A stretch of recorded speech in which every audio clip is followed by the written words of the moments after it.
საქართველოში ერთ-ერთი პირველი პროფესიული სასწავლებელი ნოტიო ლოლუამ დაარსა.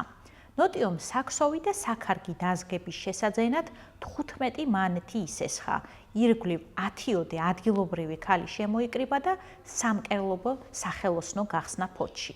ნოტიოს უნდოდა სხვა ქალებსაც ქონოდათ ხელსაქმის შესწავლის შესაძლებლობა. თვლიდა, რომ თუ მათ საკუთარი შემოსავალი გაუჩნდებოდათ, უფრო დამოუკიდებლად შეძლებდნენ ცხოვრებას. სწორედ ამ მიზნით მან სახელოსნო ჯერ კერძო 6 თვიან კურსებად გადააკეთა, შესაბამისი დიპლომის აღების შემდეგ კი 3 წლიან სკოლა-პანსიონად, რომელსაც ნოტიო ლოლუას პროფესიული კერძო სასწავლებელი დაარქვა.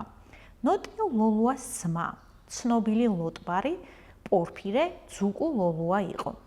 ერთ-ერთ არეულობაში მოხვედრილი ძმის დაპატიმრების შემდეგ საპატიმრო ვადის ნახევარი თავის თავზე აიღო და და-ძმამ ერთად 4 წელი გაატარეს გვერდიგვერდ საკანში, ისე რომ ძუკუმ ამის შესახებ არაფერი იცოდა.